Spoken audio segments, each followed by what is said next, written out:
The year of discovery, day by day.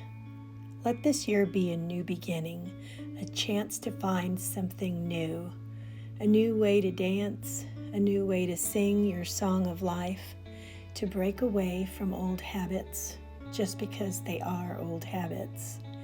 When one door closes, instead of dreading the new door, run into it and let it know it was your decision to do so. Be open for change and greet each change with one hand clasped around it and the other solidly on top of it.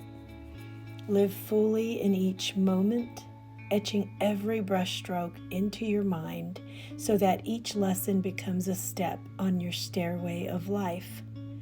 Every morning becomes a page in a chapter of your book. Which chapter will this be? Is it the one where you meet a friend, made a mistake, kept a promise, found a plan? Maybe this is a chapter of simple pleasures, the sounds of birds, giggling grand angels, and gentle words. Perhaps it is the time for strength, struggle, and wading through the sorrow. This chapter feels today so long, but God willing, shortened by tomorrow.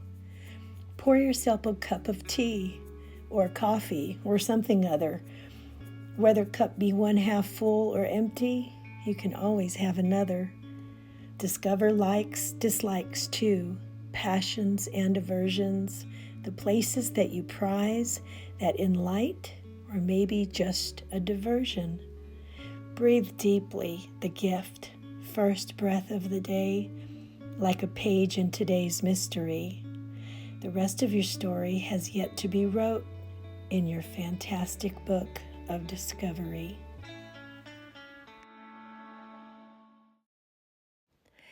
I hope that you enjoyed that little poem about discovery.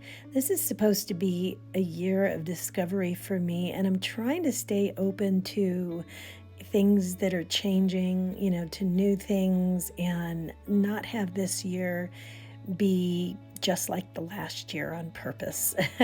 Sometimes, the year has a way of changing and presenting itself with new things, but some things we need to kind of seek out and try to find some new discoveries.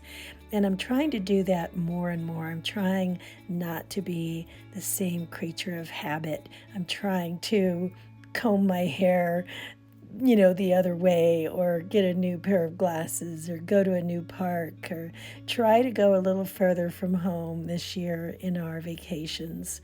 I'm trying to do something different. I'm trying to not buy the same old pair of shoes and, do everything the same way. It's nice to do something different, and some things are nice to keep the same. One of the ways that it's easy to be a creature of habit and get kind of stuck in the mud is eating the same things that we always ate, in the past. And I don't think it's always been that way. I actually went through my phone and I looked through all of my photos and my videos from the last 10 years or so, and I really saw the different ways that I lived and the different things that I ate and how active I was. And it's kind of nice to do an inventory and look back and go, oh, wow, okay. So, I'm probably 20 pounds, just about 20 pounds heavier now than I was about 10 years ago. And there's a lot of different reasons why. Do I need to get used to being the size that I am now? I don't know. I mean, I'm going to keep trying to, master it. And I feel like I should be the size that I was 10 years ago, but I don't know. I mean, as we get older, we tend to need to accept new changes. Maybe my body doesn't want to go back to that. Maybe it wants to go 10 pounds lower. I have no idea. I'm kind of just doing my best and letting it, the chips fall where they may, I guess. But I do want to have good habits, do all the things that keep myself healthy. And some things you just can't help. Some things, sometimes the discoveries that we have as we age and we grow older and the years go by, they're not always discoveries that we want to discover. But that's okay. I accept every day, as a gift, no matter what it looks like. Sometimes it's wrapped in gold and sometimes it's wrapped in a paper bag, and that's okay. I just enjoy it as it comes. It's not going to look the same, but it's going to be beautiful no matter what it looks like.